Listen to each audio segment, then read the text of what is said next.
असंगठित अर्थव्यवस्था पर दूसरा बड़ा आक्रमण जीएसटी। जीएसटी यूपीए का आइडिया था। एक टैक्स, कम से कम टैक्स, साधारण सरल टैक्स। एनडीए का जीएसटी बिल्कुल अलग है। 4 अलग अलग टैक्स, 28% तक टैक्स और बड़ा कॉम्प्लिकेटेड, समझने को बहुत मुश्किल टैक्स। जो स्मॉल एंड मीडियम बिजनेसेस हैं वो इस टैक्स को भर ही नहीं सकते और जो बड़ी कंपनियां इसको आसानी से भर सकती हैं वो 5, 10, 15 अकाउंटेंट्स लगा सकते हैं। ये 4 अलग अलग रेट क्यों हैं? ये 4 अलग अलग रेट इसलिए हैं क्योंकि सरकार चाहती है कि जिसकी पहुंच हो वो जीएसटी को आसानी से बदल पाए और जिसकी पहुंच ना हो वो जीएसटी के बारे में कुछ ना कर पाए। पहुंच किसकी है? हिंदुस्तान के सबसे बड़े 15-20 उद्योगपतियों की पहुंच है।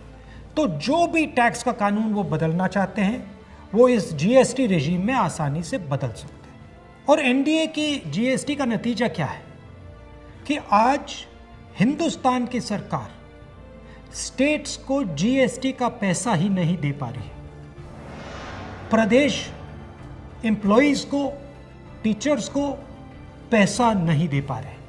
तो जीएसटी बिल्कुल फेल है, मगर ये सिर्फ फेल नहीं है, ये एक आक्रमण है गरीबों पर, स्मॉल एंड मीडियम बिजनेसेस पर। जीएसटी टैक्स की व्यवस्था नहीं है, जीएसटी हिंदुस्तान के गरीबों पर आक्रमण है।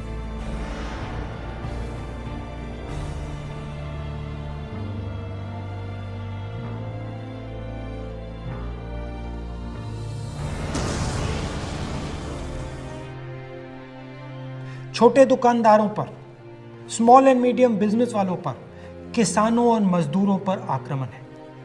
हमें इस आक्रमण को पहचानना पड़ेगा और मिलकर एक साथ इसके खिलाफ हम सबको खड़ा होना पड़ेगा।